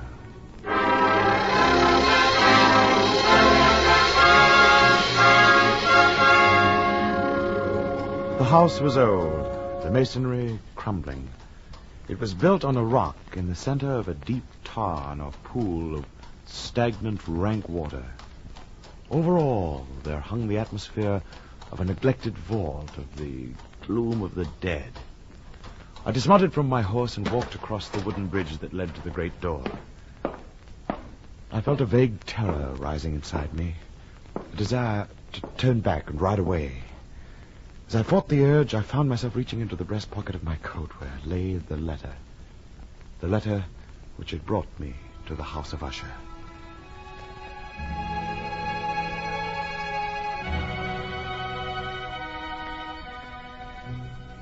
My dear Hugh, this letter will be brief and perhaps somewhat confusing to you because I write from the depths of an upsetting illness. Whatever its merits, please, in the name of our former friendship, do not ignore its plea. I must see you, Hugh, as soon as possible. You are the only friend I can trust in this, my hour of need.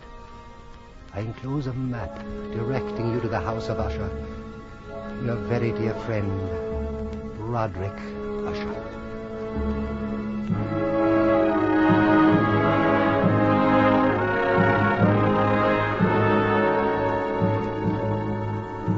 And so I stood now before the huge door of the home of Usher. As I released the knocker, my eye caught a barely perceptible fissure, a crack, which extended from the roof down the wall in zigzag fashion to become lost in the sullen waters of the tarn. Yes? This is the House of Usher, is it not? Who asks? Sir Hugh Catlin, a friend of Sir Roderick Usher. Come in, please. Thank you. My horse will be taken care of. Thank you. Good heavens, is the whole house as dark as this? Sir Roderick prefers the darkness, sir. Oh, that's strange. As I recall, he always detested the dark. Yes, sir. This way, sir.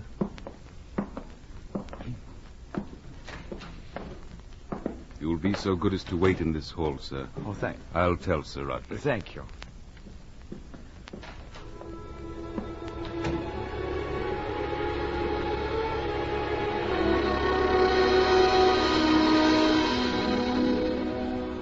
I stood outside a dark carved door at one end of a long hallway. In the semi-darkness, as I stood there waiting, I felt eyes upon me. And then, as my own eyes grew accustomed to the dimness, I saw, standing only a few yards from me, a young woman in a white, gauze-like gown. For a long moment we stared at each other. And then, before I could speak, she turned and left, singing as she went. I saw thee on thy bridal day, when a burning blush came o'er thee.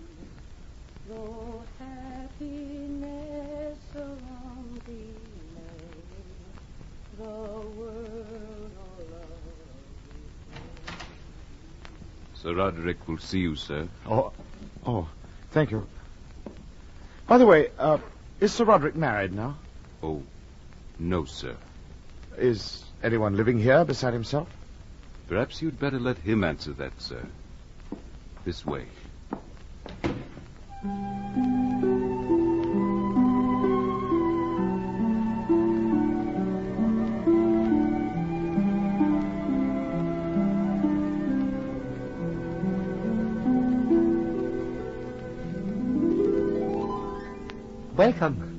Welcome to the house of Usher, Hugh.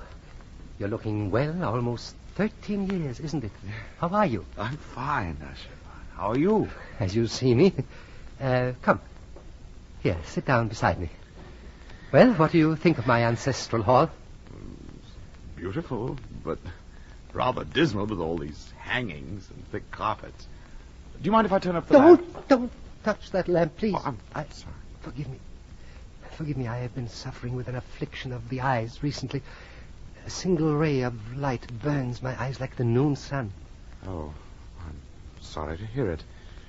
That explains the darkness, of course. Will you have a glass of sherry? Oh, yes, thank you. Here. Won't you drink with me? I'd rather not. Oh. That's good. Well, come. How do you find me, Hugh? Am I not well preserved, still rather handsome? Yes, time seems to have treated you very well, Usher. I find you... Yes? You were about to say? Nothing. Yes, you were about to say you find me altered. Come. Yes, I was. How? Different, somehow. Different how? Agitated, unnerved. So, I tried so very hard to conceal it. I told myself I will act very casual and normal. When he comes, he'll never sense it. What are you hiding, Usher? Your letter mentioned an illness. Oh, nothing, just a slight nervous affliction. It'll pass over. Why did you send for me? Because you are the only person I could turn to, the only one who would understand. Understand what? Hugh, do you recall discussions we had once concerning euthanasia? Mercy killing? Yes. Exactly, yes. We spoke of it in school. You always said you were not morally opposed to it in extreme cases. Are you still of that opinion? Why do you ask? Can you not guess? No. Look at me, Hugh, please. Can you not see what's happened to me? Only that you seem highly agitated. Man, friend, are you blind? Can't you see I'm going mad? Oh, nonsense. Oh, no, not nonsense. This is a family affliction. I watched it destroy my father. Fear of lights? Not just light, my friend. Everything. All my senses have become unbearably acute. You see, the most insipid food, for instance, grates on my taste. A small little sound like the drop of water is thunder in my ears. My skin will tolerate nothing but the softest of silks. Odors. Oh, flowers suffocate me. The closing of a door. Music. Why, you know how I love music. I remember you played the organ, and very well. Well, the only musical sound I can possibly tolerate is this flute here, tuned very softly. You've been like this very long? So long I can scarcely remember when I first drew these curtains to shut out the light, or when I first hung these drapes to deaden the sound. Usher, when were you last outside this house?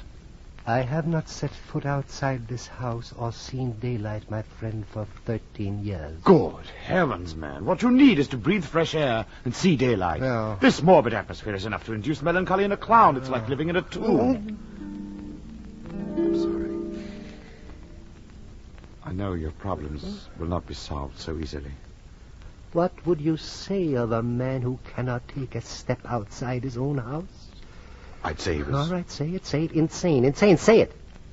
Usher, there must be some cure for Yes, one. What? Death. Death? No. Remember your philosophy. You've thought of suicide? I haven't the strength. I'm even afraid of that. And that's why I asked you to come. I don't understand. I think you do. I asked you here because of your views on euthanasia. You're not asking me to kill you. Exactly. You're mad. I admit that. You're worse than mad. You, if there's an ounce of pity... Usher, listen to me. This desire, this need to destroy yourself is caused by something. Perhaps it's something you've done. You wince at that. Here, tell me, let me help you. Too late. It's never too late. Confession will be the first step in your cure. You really want to know? I do. You do. Very well. Then follow me. Where do you take To the tower wing. It isn't far. What's there? There. There, my friend, is the curse. The curse and the blessing of Sir Roderick Usher.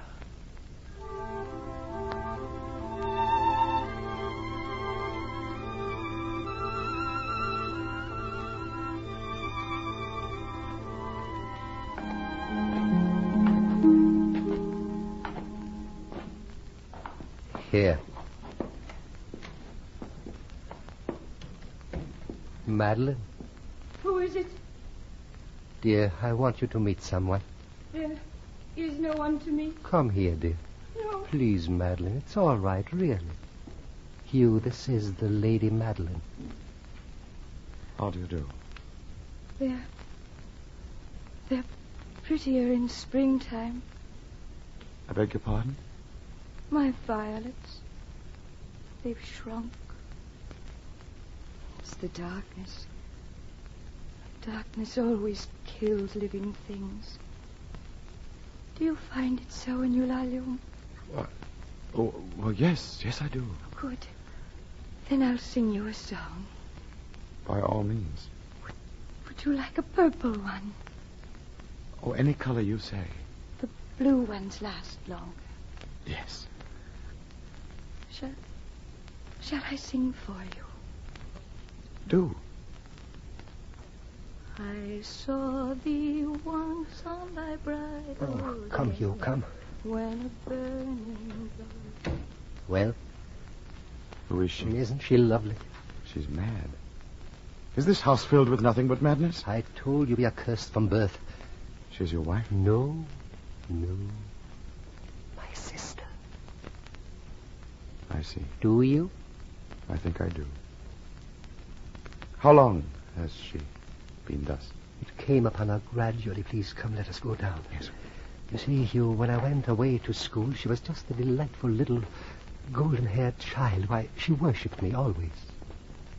When I returned, she was a woman and I was a man.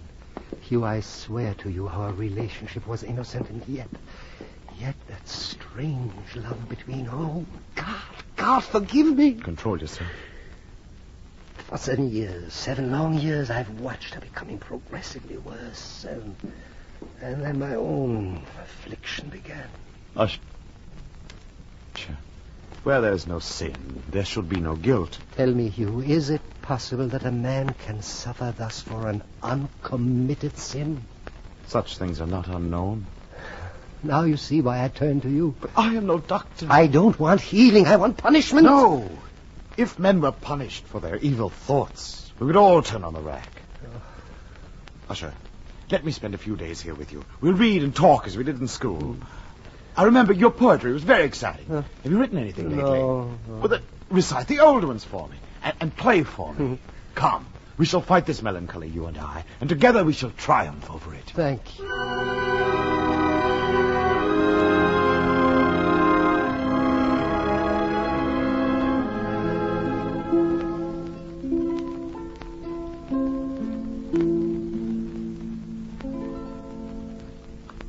Bravo. You really like it? Oh, it's really very beautiful.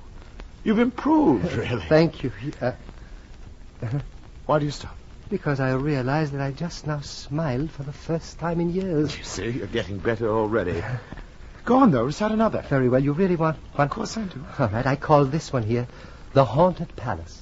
In the greenest of our valleys, by good angels tenanted, once a fair and stately palace, radiant palace, reared its head. Banners yellow, glorious, golden on its roof did float and flow. All this, was in the olden time, long ago. But evil things in robes of sorrow assailed this fine estate. Oh, let us mourn, for never morrow shall dawn upon it desolate. And travelers now within that valley through red-lit windows see vast forms that move fantastically to a discordant melody, while like rapid ghostly river, through the pale door a hideous throng rush out forever and laugh, but smile no more. No. Someone is coming. What? I hear nothing. Yes, come in. Well? Sir Roderick, you'd better come at once. Come where? The tower room, sir. It's the Lady Madeline. Good. Madeline, what's wrong? I don't know, sir, but you'd best hurry. I'm afraid something terrible has happened.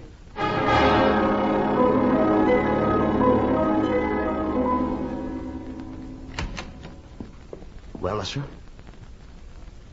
Why do you stand and stare?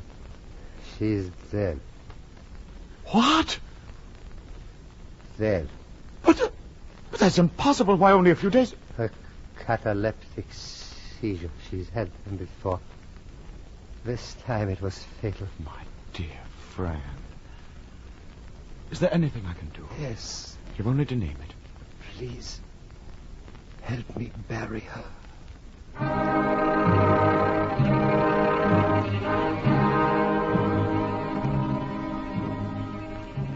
After the Lady Madeline had been encoffined, Usher and I alone bore the body to its last resting place. Usher led the way down a long passageway, down beneath the castle, and then along a reeking stone passageway. Every few hundred paces we would stop, and Usher would unlock a huge copper-sheathed door. As we passed through door after door, I noticed that the walls were covered with the remnants of the chains and bolts of the Inquisitor. We are here. What place is this? The lowest vault beneath the house. The floor has a strange ring. Yes, it is sheathed in copper. This was once used as a storage room for powder. Please lower the coffin. Very well. Help me raise the lid. Usher, in heaven's name. One look, please, one look. Oh, isn't she lovely? See how, even in death, a faint rose tinges the cheeks. Farewell, sister. Beloved sister. Farewell, daughter of Usher. Fasten the lid. Will you not pray? I cannot pray. Then I shall pray. If you wish, but not for her. For whom, then? For me, my friend. Please pray for me, that her image may never return to torture my poor brain.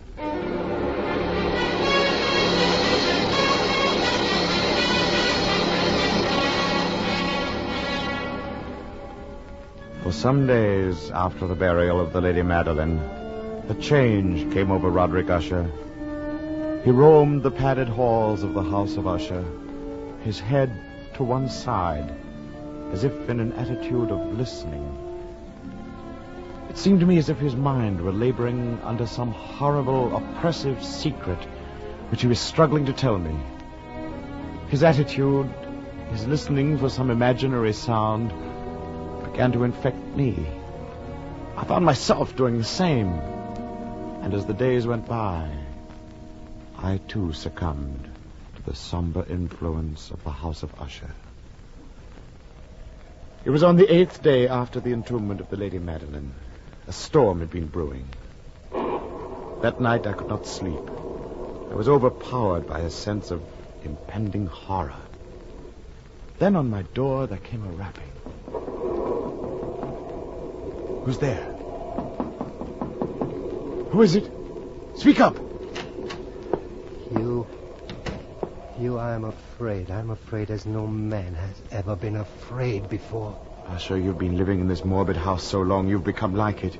So have I almost. You, I hear something. No, I hear nothing. Now you must relax. You please read to me, will you? It may take my mind off the storm and off this house. Of course it will. Now you just sit there. Listen. I'll read from the Tryst of Sir Launcelot, all right? Yeah. Are you listening? Yes, go on, please. Go on. And Ethelred, seeking entry into the hermit's house, uplifted his mace and striking at the door made room for his gauntleted hand. And now, pulling sturdily, he ripped it asunder so that the noise of the dry and hollow-sounding wood reverberated through the What's the matter, Hugh? Why do you stop? I thought I heard something. This atmosphere must be upsetting my nerves. Now, go on. What was... Oh, reverberated through the forest. Now, entering the door, Ethelred saw a dragon of scaly and prodigious demeanor. And Ethelred uplifted his mace and struck the dragon, whereupon it fell with a dreadful shriek. Merciful heavens! Usher, did you hear that? Read. You did hear that, didn't you? Read. And now the champion approached the wall of the room, whereon hung a great brass shield, which in sooth tarried not for his coming, but fell at his feet with a mighty and terrible ringing sound. He was... Usher! Usher, did you hear that? Answer me, did you hear that? Hear it? Yes, my friend. Yes, I hear it, and I have heard it long, many minutes, many hours, many days. I have heard it and dare not speak. You know why? Do you know? I'll tell you. My friend, because I have put her living into her tomb. Didn't I tell you my senses were acute? Now I will tell you that I heard her first feeble movements in her hollow coffin. I heard them 8 days ago, yes. And then I heard the rending of her coffin, the grating of the iron hinges of a prison, her poor struggles in that copper archway of the vault. No. And now she comes. You're insane. She comes, no. She comes, I tell you. Haven't you heard the footsteps on the stair? I tell you, this very instant she stands outside that door. There's no one there. I tell you, she stands outside that door. Her hand is on that latch. Don't you see her? Turn that latch.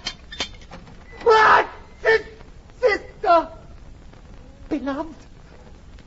Beloved. Madeline!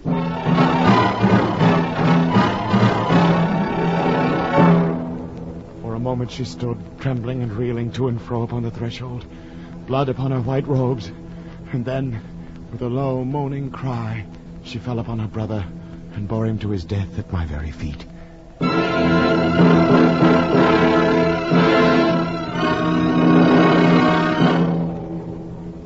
From that mansion I fled aghast. The storm was at its fury as I crossed the bridge. I turned. The radiance of the blood-red moon was shining through the widening fissure that cracked the walls of the house from roof to base. And suddenly, there came a fierce whirlwind, and the entire orb of the moon burst into my sight. The mighty walls rushed asunder, and there was tumultuous sound like the voice of 1,000 waters.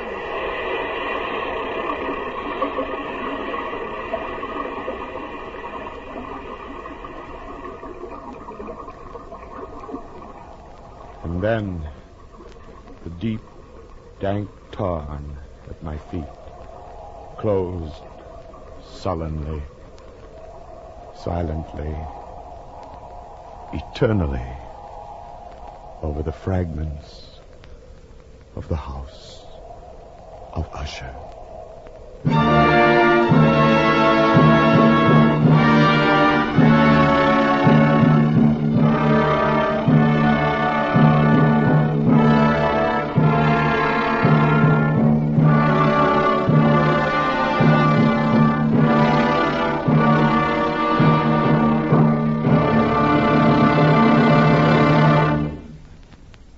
You have been listening to Tales of Edgar Allan Poe, an NBC University Theater production starring Joseph Schildkraut. Next week at this same time, we will bring you another classic of Anglo-American literature, selections from the Pickwick Papers by Charles Dickens. The present semester of the NBC University Theater is devoted to the classics of Anglo-American literature from the time of Henry Fielding to that of Henry James. If you wish, you may learn more about these authors and their works by enrolling in the college-supervised courses now being offered in connection with the NBC University Theater. The University of Tulsa, Kansas State Teachers College, and Washington State College have now completed their plans for offering such a course in the coming months, thus joining the University of Louisville, whose established home study plan is already serving listeners in another area of the nation. For information, then, as to how you may enhance your knowledge through these courses, write to the NBC University Theater, in care of the University of Louisville, Louisville, Kentucky, Washington State College, Pullman, Washington, Kansas State Teachers College, Pittsburgh, Kansas, or the University of Tulsa at Tulsa, Oklahoma. I'll repeat that. For information, write to the NBC University Theater, in care of the University of Louisville, Louisville, Kentucky, Washington State College, Pullman, Washington, Kansas State Teachers College, Pittsburgh, Kansas, or the University of Tulsa at Tulsa, Oklahoma.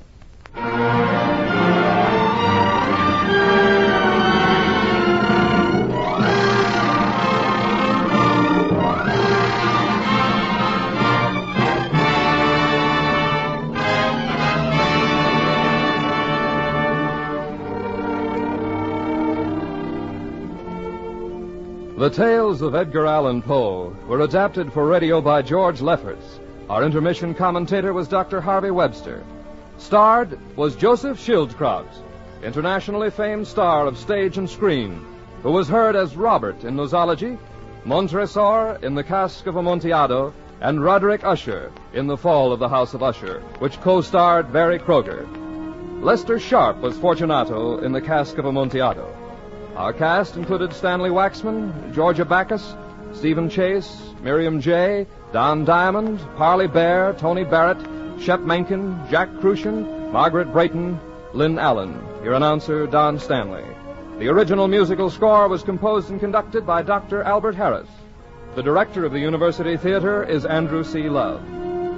Next week, be with us again for the NBC University Theater dramatization of The Pickwick Papers by Charles Dickens, starring Edmund Gwenn as Mr. Pickwick.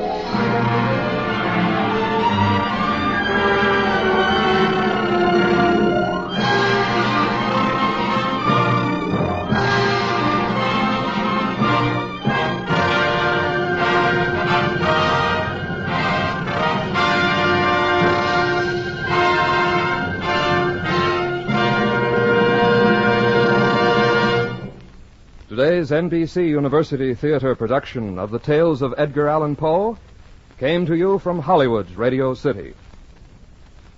This is NBC, the national broadcasting company.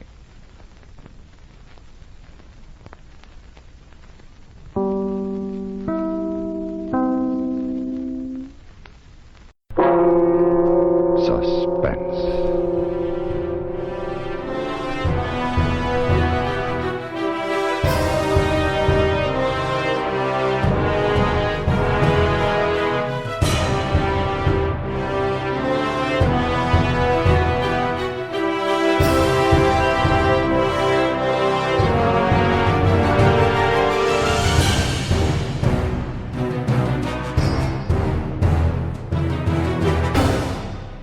Ladies and gentlemen, the chief hope of our enemies is to divide the United States along racial and religious lines and thereby conquer us. Let's not spread prejudice. A divided America is a weak America. Through our behavior, we encourage the respect of our children and make them better neighbors to all races and religions. Remind them that being good neighbors has helped make our country great and kept her free. Thank you.